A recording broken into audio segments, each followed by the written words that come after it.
आज हम लोग एक पोएम को पढ़कर अंग्रेजी को सीखने का प्रैक्टिस करते हैं। इस पोएम का शीर्षक है स्वीट एंड फेयर। इन दोनों शब्दों के अर्थ आप जानते ही हैं।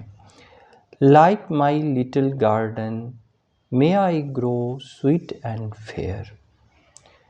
अपने छोटे बगीचे की तरह मैं मधुर बनूं, प्यारा बनूं, अच्छा बनूं। गार्डन का अर्थ है बगीचा और मे आई ग्रो यहाँ अर्थ आया है विकसित होने के अर्थ में। ग्रो का मतलब वैसे होता है उपजना। तो गार्डन में जैसे पौधे उपजते हैं तो उसी तरह से आदमी के विकास को भी ग्रो के द्वारा बताया गया है। With kindly words and actions for everyone to spare. हर किसी से मेरी बातें हों दया से भरे शब्दों के साथ, मेरे कार्य जो हैं वो अच्छे हों। एक्शंस मतलब क्रियाएं, वर्ड्स मतलब शब्द, एवरीवन मतलब प्रत्येक आदमी के लिए। मे the good seed flourish well in my little heart. मेरे छोटे से हृदय में अच्छाई के बीज विकसित हों, फले फूलें।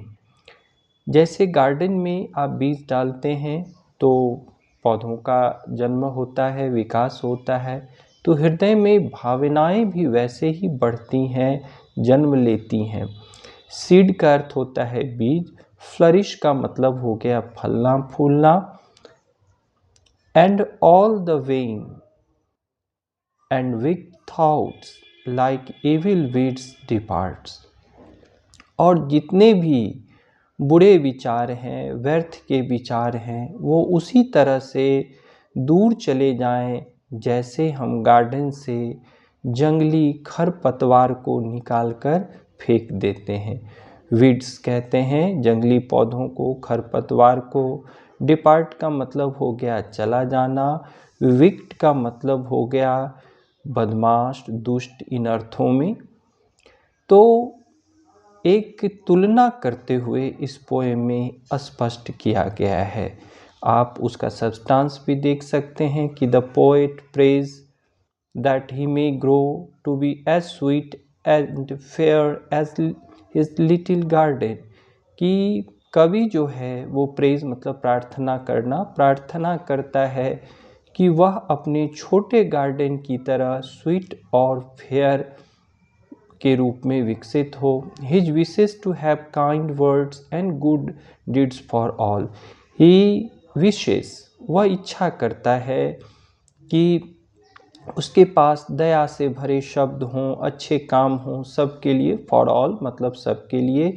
ही होप्स, वह आशा करता है the good ideas that have been implanted in his tender heart में grow from more to more till evil thoughts may die out like uprooted weeds।